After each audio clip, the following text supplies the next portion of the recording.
Nākotnes enerģētikas līderu programmas sezona tuvojas noslēgumam. Šogad esam ļoti daudz ko izdarījuši. Esam ierakstījuši, entās podcasts epizodes ar interesantiem cilvēkiem, un esam izdarījuši arī ļoti daudz citas lietas, varbūt par ko jūs ikdienā arī nezināt. Un šodien tāpēc uz sarunu esmu aicinājuši divus manus kolēģus, kas aktīvi arī ikdienā darbojās Nelā, un tas tāds saīsinājums, kolēģi arī pateiks to pilno, ar ko Nelas nodarbojās, un tad šodien atskatīsimies, kas sezonā paveikts, kas varbūt nav paveikts, un arī nākotnes plānu, un arī runāsim droši vien par jauno uzsaukumu nākošajai sezonai. Tā kā šodien uz sarunu esmu aicinājuši, divas nozares kolēģis, kas var teikt kolēģis, un ko tad es nezinu, kā lai labāk stādu priekšā, tad Nela vadības grupas priekšsēdētājs Edgars Groze, un Nela, man liekas, tu neesi vadības grupā, bet redzamības grupas vadītājs Kārs Brālis. Jūs abi strādājat nozarē, un mums šī sezonas bija tas ievads, kā jūs nonācāt nozarē, bet varbūt citādāks tāds ievada jautājums, cik ilgi jūs vispār esat Nelā, un varbūt tāds galvenās atziņas, ko esat paņēmuši, pirms mēs sākam to atskatu. Es Nelā esmu no pašiem pirms sākuma, es iestājos pirmajā programmā, kas bija jau 21. gadā, un startēju sākumā kā dalībnieks. Tas pirmais tas cēliens bija ļoti interesants. Grupu dibināja divas World Energy Council Future Energy Leader 100 pārstāvis Olga Bagano un Aļona Boloņina, un arī mūsu kolēģis Gunārs Valdmans. Un šis te pirmais gads iezīmējās diezgan tā interesanti ar to, ka tur specifiski tika strādāts ar īpašu VEC rīku enerģijas trillēm. Tas ir tāds instruments, ar ko var apskatīties kaut kādām enerģētikas tendencēm, lai veiktu tādus pārdomātus lēmumus nākotnes attīstībā. Un šie 5 gadi jau diezgan strauji aizskrējuši. Šajā laikā es paspēju arī ieslēgt pie šeit Future Energy Leaders 100 programmai, kur tiek atlasīts 100 dalībnieki no visas pasaules. Pēc tam arī pieteicos vadības komandā un arī par šīs vadības komandas vadītāju. Un 5. gads ir pagājis. Tas tāds mums jubilejas noslēgums. Un kāds varbūt tavs galvenais iegūms, ko tu esi priekš sevis paņēmis? Šis programmas pamatmērķis ir kompetenci attīstības programma. Tad ir tādas divas būtiskākās lietas, ko es gribētu uzsvērt. Mēs arī esam uztaisījuši tādus kā 3 svarīgākos pilārus tam visam. Tas ir pirmkārt šīs kompetences enerģētikas nozarē. Mums ir tā patīkamā pieredze, ka mums ir izdevies apvienot ļoti dažādu nozaru jaunos ekspertus, kas vēl mācās, kas grib kaut kur arī savas prasmes attīstīt. Un tad mēs redzam, ka tie nav tikai elektroenerģija, siltumenerģija vai kāda cita veida. Tieši šīs nozares pārstāvji mums jau nāk arī iekšā no bankām, no citām nozarēm, kas parāda, ka tā viss tas kopums ir cieši saistīts. Mēs nevaram paskatīties tikai uz vienu, līdz viena arī citi lauciņi. Tātad kompetences, tas tāds viens būtisks lauks, ka man arī patīk, un jāsaka, te arī caur tām grupām mēs redzam arī dažādas tās savstarpējās vadības kompetences, ko mēs varam attīstīt. Ir iespēja strādāt komandās, ir iespējas kļūt par komandas līderi, ir iespēja kļūt par arī šo te daļu no vadības komandas. Līdz ar to mēs tur viens otru varam šādā veidā attīstīt. Tad tā nākošā lieta, ko šis programma nodrošina, ir tīklošanās. Caur šo programmu mums ir iespēja iekļūt tādai ļoti plašai kolēģu kompetenci grupai. Tā mēs varētu varbūt teikt, caur vienu zvanu mēs praktiski varam sasniegt jebkuru nozares eksperti, jebkura nozares līderi. Tādā veidā mēs parādām sevi pasaulē. Un trešā lieta, mums ir iespēja strādāt tomēr pie tādiem ļoti nozīmīgiem projektiem, ar kuriem mēs varam celt Latvijas vārdu pasaulē. Kārli, kā tev? Kurš gads tev? Šis man ir 3. gads, es esmu 3. gada dalībnieks, Redzamuļu grupas vadītājs, ja nemaldos 2. gadu. Jā, mēs aktīvi darbojamies, popularizējam NEL vārdu dažādās platformās, tā skaitā LinkedIn, YouTube, Facebook, Spotify un tā tālāk. Galvenā atziņa ir tāda, ka mums ir tomēr, ņemot vērā, ka šis ir, teiksim, tāds, sauksim par interešu nodarbinātību, ja pasākumu, tad mums galvenais ir mācīt salāgot to laiku ikdienā, ieplānojot laiku gan NEL, gan mūsu privātajām lietām, gan darbam un tā tālāk. Un es piekritīšu Edgaram, ka mēs esam ļoti tiešām dažādi cilvēki, sākot ar jurisprudents, beidzot ar bankām, ar enerģētikas sektoru un tā tālāk. Un mēs apvienojam ļoti daudz kompetences, lai beigu galā nonāktu pie labākā rezultāta. Un cik daudz jau varbūt ikdienā redz tos podkāstus, kaut kādus mūsu rakstus, kā NELā, mēs pat esam NEL absolventi. Vajadzēja piebilst, ka pēc 3 gadiem absolventi, bet varbūt ieskicējiet tās NEL grupas, jo te jau izskanēja trilēma, atpazīstamība, nezinu, Edgar, jo čuču, man liekas, viņas ir pamainījušās gadiem, vai tā arī pieturās, kad... To pirmo gadu noteikti mums bija tāds viens lielais mērķis apskatīt trilēmu kā tādu, viņš ir uztaisīts kā pasaules instruments un apskatīt tur Latvijas griezumā. Tur darba pietiekoši daudz, tas vēl joprojām notiek, bet es gribēšu, varbūt vēlāk atgriezīsimies, beidzot mēs esam tikuši arī pie kaut kāda taustām rezultātu. Tad pirmajā gadā mēs skatījāmies tikai uz tādu vekru izmantošanu. Un nākošajos jau nedaudz pagrozījās, izveidojot jaunas grupas. Un galvenais mērķis ir radīt tādu vidi, kur ir interesanti darboties. Tad pēdējos 3 gadus mēs galvenokārt darbojamies arī 3 virzienos. Pirmais ir šie te, vēl joprojām mēs pieturamies pie World Energy Council izstrādātajiem rīkiem, kas ir tāds populārākais un būtiskākais ir enerģijas trilēma, kas apskata energodrošumu, pieejamību un ilgtspēju no dažādām dimensijām, kāpēc viņas ir tādas, kā viņas var ietekmēt kaut kādus nākošos lēmumus un kāda ir viņa tendence atskatoties pagātnē. Tam pašam līdzi nāk, mēs katru gadu strādājam pie Issues Monitor, kas ir arī World Energy Council izstrādāts rīks, kur ir ļoti detalizēta aptauja ar specifiskiem jautājumiem, un tie parasti tiek uzdoti nozares ekspertiem.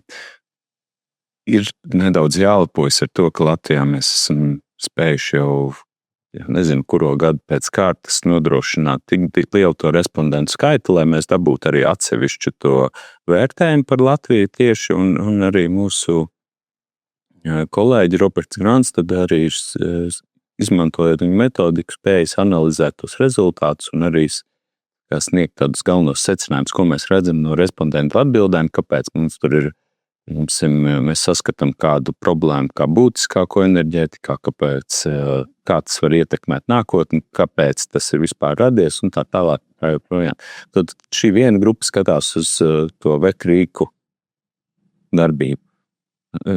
Nākošā grupa, ko mēs arī izveidojam atsevišķi, ir brīvais projekts, kur mēs dodam iespēju pašiem NEL dalībniekiem izvēlēties kaut kādu virzienu, kaut kādu projektu tipu un strādāt ar šo projektu, lai radītu kaut kādu veidu viņu pašu nodefinēto nodevumu. Tā varbūt teiksim. Un te arī mēs redzējām ļoti interesanti. Tad pirmajā gadā tur mēs izgājām cauri dažādu uzņēmumu veidošanas stratēģijām enerģētikā un atdūrāmies pret dažādiem birokrātiskiem šķēršļiem, kāpēc varbūt mēs šo virzienu varam vai nevaram un ar ko mums tur jāsaskarās būt. Un te arī jāuzsver, ka tāds ļoti būtisks balans jāatrod, kā mēs kā interešu klubs pa lielam varam atrast to veidu, kā darboties, lai mēs neaizķertos, lai nepadarītu to visu pārāk sarežģītu, lai mēs tiekam arī pie kaut kā taustām. Nu, un tad pēdējos 2 gadus, mēs strādājām pie energo kopienu jautājumu šajā brīvajā projektā. Pagājušajā gadā apskatījā grupa, faktiski to juridisko regulējumu, kas tad Latvijā ļautu vai ierobežotu taisīt energo kopienas, un izveidoja arī vienu tādu ekonomiskā pamatojuma modeli, kā tad finansiāli varētu izskatīties vienai daudz dzīvokļu mājai, tur jums ir kaut kāds energo kopienas risinājums. Nu, tad tie secinājumi tajā brīdī arī varbūt nebija tie paši labākie, bet tajā pašā laikā mēs zinām varbūt arī, kā nedarīt. Tas arī nav slikts rezultāts. Nu, šogad jau paturpināja nedaudz dziļāk, iegājām iekšā tajā jautājumā, apskatījām arī energo kopienu kopā ar bateriju sistēmu. Tur tas modelis, tas rezultāts ir uztaisīts ekonomiskā pamatojuma modelis, ko mēs varam dot uz āru, lai lietotāji jau paši energo kopienas vai paši likt savus datus iekšā un vērtēt. Līdzi dod izstrādāt rokas grāmatu, kā to jālieto, lai tad paši var tos savus datus atreperēt, pamēģināt uztaisīt, vai viņiem nostrādā tieši tāpatās, un tādā veidā arī palīdzēt to galveno lēmumu pieņemt. Trešais virziens, un nebūtu ne maznozīmīgākais, bet iespējams pats svarīgākais, ko mums arī nopietni ir jāstrādā arī turpmāk, ir redzamības jautājums, un te tu kādu pats var arī pastāstīt. Jā, mums ir redzamības virziens. Tas, ko galvenokārt mēs darām, mēs ierakstam podkastus, ko tu vadi, Zan. Šogad mēs esam ierakstījuši 9. Šī principā ir 10. epizode. Pagājušā gadā bija 4, ja nemaldos. Attiecīgi mēs tālāk podkastus transkriptējam un veidojam rakstus žurnālam Enerģija. Žurnāls Enerģija šogad ir nopublicējis visus mūsu podkastus. Jā, tas ir labi, tas priecē ļoti. Tālāk mēs arī piedalāmies Pasaules enerģētikas padomes veidotajā konferencē. Mēs atbalstam tehniski, publicējam, tā skaitā arī viņu sociālajos tīklos rakstus, viedokļus, visu saturu par konferenci, ko iespējams. Papildus tam mēs dodamies uz izglītības iestādēm, kurā mēs stāstam gan par enerģētiku kā tādu, gan par to, kas mēs esam, ko mēs darām. Vēl mēs esam piedalījušies sarunu festivālā Lampa. Jā, tas mums arī ir veiksmīgs projekts. Man var viss neuzskaitīt, bet būtībā tā doma ir informēt par enerģētiku vai kaut kā šiem mītiem sabiedrībā strādāt, kas ir vai publiskajā telpā pacēlušos pēdējo gadu laikā. Kāds ir redzamības tas mērķis vai vienkārši runā par nozari? Kā tu raksturo? Es teiktu, ka mēs skatāmies uz populārākajām vai lielākajām problēmām, kas enerģētikas nozarē ir šobrīd. Attiecīgi, to arī podkastos kopā ar enerģētikas līderiem apskati dažādas tēmas, kas šobrīd sabiedrībā ir aktuāls. Tas ir galvenais. Mēs mēģinām runāt, mēs mēģinām būt balss kā enerģētikas līderi, eksperti, kas pauž savu viedokli, skatījumu uz šiem dažādiem jautājumiem. Kāds var būt galvenās problēmas, ko tu redzi tad vēl aizvien tādā izglītošanā, informēšanā? Jo īsumā man liekas, labi, cik es 4 gadi, kā absolvents jau, protams, darbs varētu būt vēl un vēl šajā sabiedrības informēšanā un izaicinājumu daudz. Tā tēma dažādība, ka tā enerģētika nav nemaz tik tā, elektrība, kas varbūt primāri kādam varētu šķist. Es teiktu, ka mūsdienās vispār mums mazliet citādāk jāapskatās uz enerģētiku kā tādu, jo Es teiktu, ka visas šīs atšķirīgās nozares, kas ir elektrība, gāze, siltumapgāde, varbūt vēl kāda nozara, viņas visas jau principā saplūst vienā. Mēs elektrificējam, tā skaitā ražošanas objektus. Un es teiktu, ka mums ir jāieklausās šajos enerģētikas līderos, jāsaprot, kādas ir kopējās industrija tendences, un balstoties uz to visu, mums ir jāpieņem kaut kāds savs viedoklis lēmums. Kāds bija tev jautājums? Kas mums traucē kļūt? Vienkārši mēs ļoti daudz veltam redzamībai, un mēs tāpat redzam, pats staigā pa sabiedriskajām apspriešanām. Mums nav TikTok, zini? Mums varbūt vajadzētu taisīt TikToks. Parasti mums sanāk šie visi raksti, viņi ir. Mēs ļoti strādājam, lai viņi būtu droši ticami avoti, lai viņi būtu pamatoti, iztirzāti no A līdz Z un ar atsaucēm un tā tālāk. Viņus, lai iepazītos, tad jātērē laiks. Dažreiz cilvēkiem vienkārši laika nav. Un jauniešiem, manuprāt, arī gribas kaut kā ātrāk to saturu patērēt. Līdz ar to es teiktu, ka uz tādiem nākošiem gadiem mums jāskatās, kā padarīt nedaudz spraigāku to iespēju paņemt informāciju par enerģētiku. Par trilēm parunāsim. Es saku, man vārds trilēm, es pat sākumā nesapratu, kas tāds ir. Es atceros pirmajā gadā, kad es biju prezentēt tos rezultātus, un tad, tu saproti, drošība, ka tu ilgspēji un ko. Varbūt ne par tādiem globālajiem skaitļiem, bet tu teici, ka turpinājies šis var teikt, šī metodikas, var teikt, izstrāde un arī skatāmies, kādi tie rezultāti, bet varbūt, nezinu, par tādu globālo ietvaru, cik daudz ir padarīts, vai darbs turpināsies, un arī kas šogad tieši izdarīts, jo arī tur ar Baltijas valstīm bija kaut kāds, ja es nemaldos, sadarbība. Jā, tas pirmais varbūt par Baltijas valstīm mēs pieturam diezgan cieši viņus. Tā aktivitāte, jāatzīst, nav diezgan augsta no viņa puses. Viņiem nav gan šādas programmas izveidotas, līdz ar to tur ir tieši šīs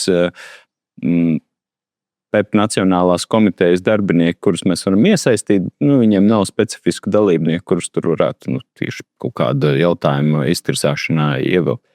Bet savukārt mums tādi ir caur programmu. Un tā ir ļoti laba ziņa. Un ilgstoši mēs tur cīnījāmies ar šo instrumentu pilnveidošanu Latvijas vajadzībām, jo globāli viņš ir izveidots, lai salīdzinātu tās pētāmās valstis savā starpā, kura tad tur ir labāk, kur ir sliktāk, tur ir izstrādāta metodika.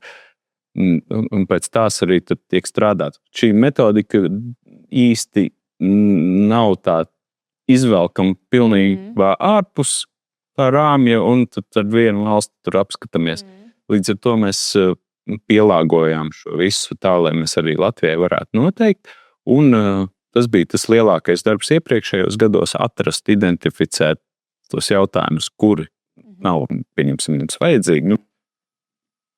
Kā viens no tādiem enerģijas pieejamības dimensijas punktiem bija iespēja gatavot ēdienus tīras ar tīru enerģiju. Tas nozīmē, ka bija vēl lietas, kur tur tiešām dedzina gulas mēsls, lai pagatavotu ēdienu. Tad šis jautājums mums vispār nav būtisks. Mums atkal ir citi jautājumi, uz ko mēs skatāmies. Un līdz ar to mēs ielikām tos iekšā, izņēmām atkal, kas nav vajadzīgs, un to salīdzinājumu taisījām pret kaut kādu mērķu valsti, kur mēs ticam, ka ja mums būtu šādi, tad viss būtu baigi skaisti. Un šajā gadījumā tā bija Zviedrija, kur enerģijas trilēmas indeksā saņēmis tādas labākas vērtējumus daudzās kategorijās, un līdz ar to arī pie tā strādājām. Tas, kas tagad ir izdarīts, es teiktu, mēs esam tikuši pie tāda vizuāla materiāla. Ir uztaisīta tīmekļa vietne, kurā tātad tiek ielasīti dati iekšā automātiski par, viņi būvē arī uz pagājušo periodu, tiek ielasīti dati attēloti skaisti rezultāti. Tagad mēs strādājam tieši pie tā, lai to tīmekļa vietni satīrītu un pārbaudītu. Faktiski saprotam, ko no tā, ko mēs tur redzam, mums vajag paturēt, ko mums vajag papildināt, kur vajadzētu pielikt kaut kādu vērtību. Principā to galveno secinājumu, ko mēs no šiem datiem varam redzēt, lai tātad visi, kuriem ir svarīgi izmantot šo rīku, viņi var atvērt, izlasīt, saprast, ok, es zinu, kāpēc ir tā un ir savādāk, un to lēmumu, ja tas ir nepieciešams, balstoties uz šiem datiem, arī pieņemt. Man liekas, jau te vienkārši, lai nav arī tāds priekšstats, ka Nels vienkārši izdomā par trilēm strādāt, tā kā kaut ko darīt un dara. Īstenībā tas nāca no Pasaules enerģētikas aģentūras un konsulē. Tas ir no padomas, jā. Jā, ka būtībā tā ir ļoti, ļoti svarīga tēma, un man liekas, viņi pat konferenci veltīja vispār trilēm vai kā lēmumu pieņemšanas mehānismam, tā var teikt. Tas World Energy Council, jā, tas ir viņu izstrādāts rīks, jo viņi arī tic, faktiski, ka tas ir instruments, ar ko lēmumu pieņēmējiem atvieglot enerģētikas politikas veidošanas kaut kādas procesus. Tā varbūt, teiksim, ja mēs tur skatāmies, ka, pieņemsim, valsts nav saņēmusi diezgan augstu vērtējumu tur kaut kādā drošuma kategorijā, varam šķetināt atpakaļ. Kāpēc tas tā ir? Tāpēc, ka mēs tur pieņemsim pilnīgi 90% visus savus resursus importējam, mums ir tikai starpsavienojumi, mums nav pašiem savas ģenerācijas avoti. Tad, kas ir tas, ko mēs varam darīt? Tad mēs varam izveidot kaut kādu lēmumu struktūru, ar kuru mēs varam pamatot, ka jauna ģenerācija ieviešana būs pēc šādas kārtības atvieglota, lai samazināt savu atkarību. Tāds varētu būt tas piemērs, kā to varētu izmantot. Un brīvajā projektā varbūt šajā gadā tā kā galvenais paveicies darbs pie energo kopienām. Reāli, var teikt, arī tāds brokas grāmatā, ja kāds grib energo kopienu izveidot, kas, kā tā ietekme, piemēram, šīs te baterijas uzstādot. Bet, vienkārši kā vispār tikāt līdz tai tēmai jā, tā arī nozars aktivitāte. Es teiktu, ka tas nāca tāpēc, ka tā ir nozares aktualitāte. Patās tika pieņemti tiesību akti, kas ļauj energo kopienas ieviest, man liekas, bija arī izsludināti emisijas kvotu instrumentu, kā viņš pareizi sauc, EKI instruments, ar kuru varēja piesaistīt kopienām līdzfinansējumu. Es neatceros īsti, tas bija tāds loģisks turpinājums pagājušā gada tēmai, ejam dziļāk, bet neņemam, sākumā grupu tur paņēma ļoti plaši to visu un gribēju visus iespējamos variantus apskatīt, bet cilvēki jau ir tik, cik ir, un jaudas strādāt arī tik, cik ir, bet tas, ko tā vajadzība, kur es šo visu redzu, jo es arī dzīvoju dzīvokļu mājā, un tad, kad es mēģināju saviem kaimiņiem pastāstīt, ka mums ir iespēja pieteikties emisiju kvotu instrumentam, tad parasti tie visi jautājumi atdurās, cik tad ilgi mums atmaksāsies, vai mums to vispār vajag, un tā tālāk, un tā joprojām. Un tajā brīdī man nebija nekādu, es varēju stāstīt kaut kādu izglītotus minējumus un secinājumus no savas profesionālās pieredzes, bet ja es nevaru uzlikt Excel uz galda, ar kurus var pamatot, ka tā tas ir, tikmēr tā ticība diezgan zema ir. Un es ticu, ka šāds modelis, kas ir strādāts arī līdzīgiem projektiem, varētu būt tas pēdējais posms, ar ko tad pārliecināt savus kaimiņus, pārliecināt to kopienu iedzīvotājus par to, ka šis ir mums vajadzīgs projekts un mēs varam iet uz priekšu. Un tas kopumā arī tāda enerģētikas nozarē varētu dot nelielu atbalstu tieši šī kopienu ieviešanai. Galvenokārt tas matemātiskais modelis parāda arī to, kāds ir nepieciešamais iekārtu un investīcija apjoms, lai nosaktu to kopējo mājas patēriņu. Tas arī bija viens no svarīgiem. Principā, jā, kā Edgars teica, tas ir labs pamatojums tam, kāpēc un cik daudz un kas mums ir nepieciešams. Vēl mēs nepieskārāmies, bet nelēmām šīs 3 grupas, bet īstenībā arī jūs šogad esat uzstākuši tādu baigi foršo projektu, es teikšu, sabiedrības mīta laušanai saistībā ar vēja enerģiju. Varbūt var ieskicēt. Jā. Šis tāds, principā mums sadarbības projekts kopā ar Latvijas energobūvnieku asociāciju, arī EKI 9 instrumentu kārtā pieteicām tēmu, ar kuru mēs, tas galvenais mērķis ir iegādāt drošticamu informāciju, lai strādātu ar sabiedrību, lai varētu parādīt, ka šī projekta ietvaros mūsu plāns ir mērīt trokšņa līmeni atjaunīgo energostacijā. Ilgstoši mērīt, tas nozīmē vairāk par vienu dienu, vairāk par nedēļu, lai apskatītu tādā ilgākā ciklā, kā tad īsti izskatās pie dažādiem laitapstākļiem. Man jāsaka, ka tas viss process, iesaistot finansējumu, mums ir kā programmai diezgan jauns. Tur tā ilgstoši neesam to darījuši. Un šis tāds pirmais nopietnais projekts, tāpēc es tā labāk varēšu nokomentēt, ka mums tas viss būs beigsies. Līdz šim mēs esam diezgan nopietni strādājuši. Tie rezultāti ir. Mēs jau esam, tūlītās uzsākam pašus mērījumus. Pagaidām vēl arī neatklāšu, kur un kādas, bet galvenokārt tie ir ilgstoši trokšņa mērījumi, atbilstoši standartiem. To veids akreditēta laboratorija, lai mums būtu arī tādi ticami tie rezultāti un nebūtu pārmetumi, ka mēs esam kaut ko darījuši tur savu galvu. Kas ir varbūt tās lietas, kas apuši negateikt šos neizdevās, bet ko vajag darīt vairāk vai padziļinātāk? No redzamības grupas es teiktu, ka mums varbūt nedaudz neizdevās komunikācija ar citiem masu mēdījiem.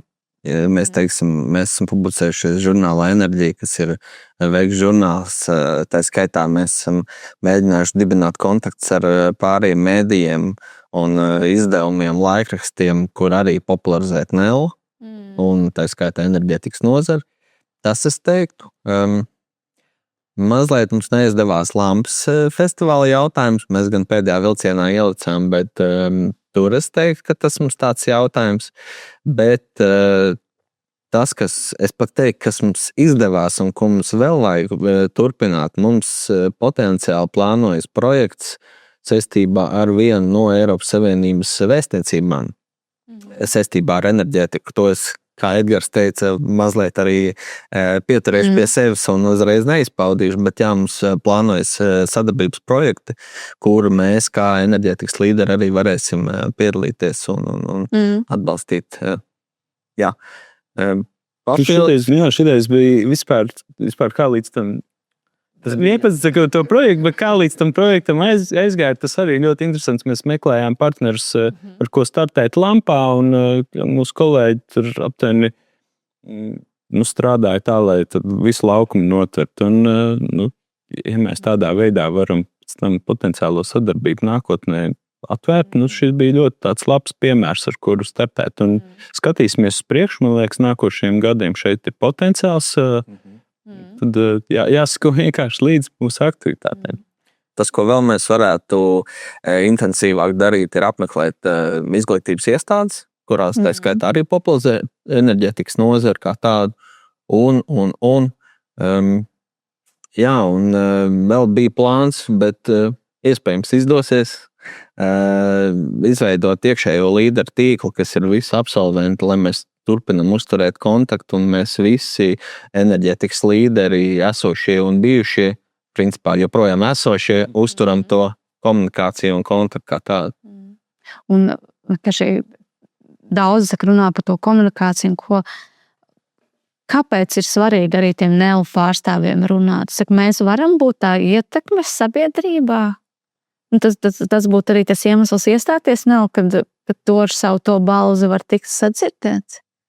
Absolūti. Es teiktu, ka mēs esam daļa sabiedrības, mēs esam enerģētikas nozares pārstāvji, mēs esam savā ziņā, mēs paši esam līderi, un es teiktu, ka mūsu balss ir svarīga.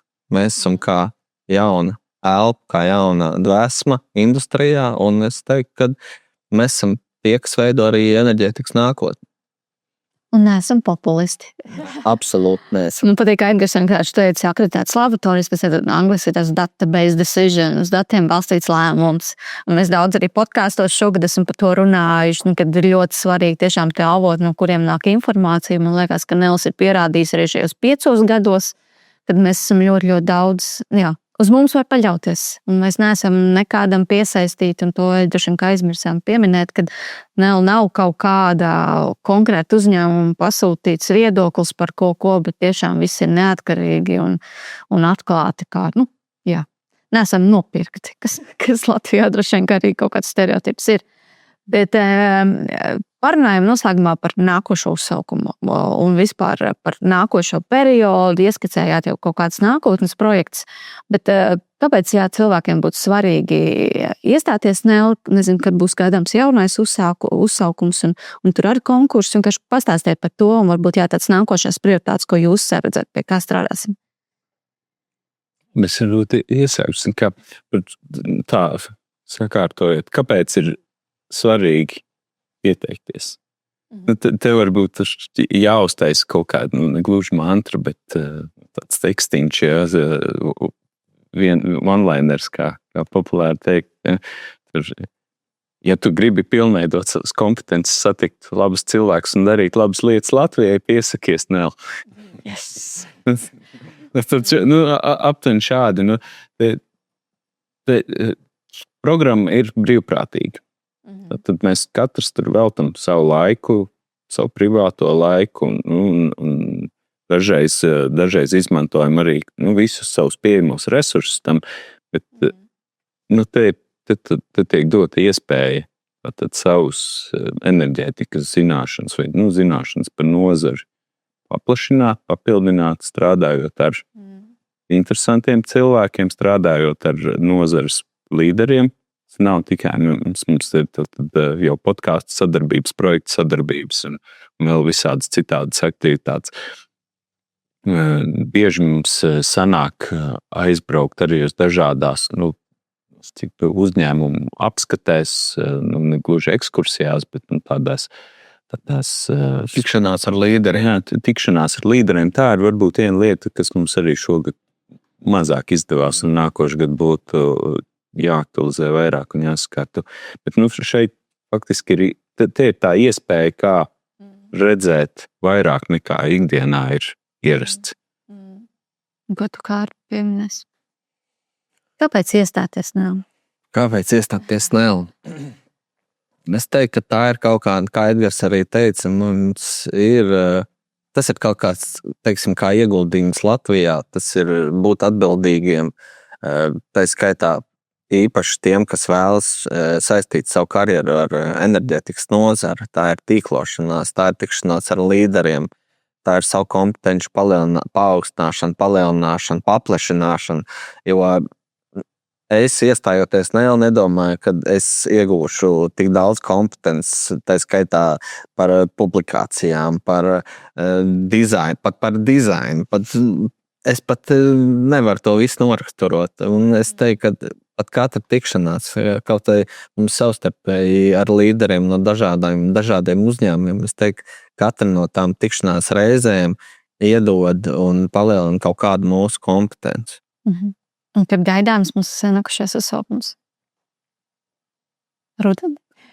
Es teiktu, ka sākot ar principā jau augustu otro pusi, mums tūlīt būs izlaidums, kam būs izlaidums, kam nē, bet mums tūlīt būs izlaidums, un pēc izlaiduma mēs ļoti aktīvi sāksim uzsaukumu. Viņš būs nopublicēts gan sociālajos tīklos, gan nosūtīts uzaicinājums, tā skaitā arī dažādiem industriju uzņēmumiem. Un tālāk pēc tam līdz septembra principā beigām, septembra beigās noslēgsies atlase. teiksim, tā konkursa kārta, un tad jau sāksies atlases. Jā, šos laikus noprecizēsim, jo mēs esam pamanījuši, ka dažreiz veiksmīgāk, dažreiz neveiksmīgāk. Bijis, ka pagājušajā gadā laikam mums sanāca, ka augustā izsludinājām, ar septembri noslēdzām. Tas laiks varbūt jāatzīst bija neveiksmīgāks.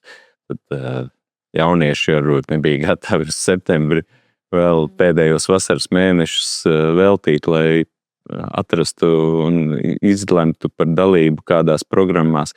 Līdz ar to te mēs nedaudz paskatīsimies šajā gadā, pavilksim nedaudz uz rudeni iekšā, lai varētu principā dabūt tos labākos dalībniekus. Un vēl viens punkts, ko es gribēju papildināt, kāpēc iestāties NEL, jo pēc ļoti veiksmīgas dalības un aktīvas dalības ir iespējams saņemt VEK rekomendāciju. Rekomendācijas vēstuli, ko tālāk var izmantot, stājoties kaut kādās darba tirgu, ejot iekšā kā speciālistam, ne? Tieši tā. Labi, kolēģi, man liekas, mūsu atvēlētais laiks ir vienkārši jau paskrējis zimedīgi, un man liekas, jau sen esam viņu pārtērējuši, bet varbūt tāds novēlējums nozarei. Man liekas, jau visiem mums, gan jauniem speciālistiem, gan esošajiem, ir tāds tiešām izaicinājumi pilns periods, un ko jūs novēlētu varbūt nozares speciālistiem? Es tā ļoti lakoniski. Esam drosmīgi. Super. Es teiktu, ieklausāmies, izmantojam maksimālās iespējas, un es teiktu, ka jā, piekritīšu Edgaram, esam drosmīgi.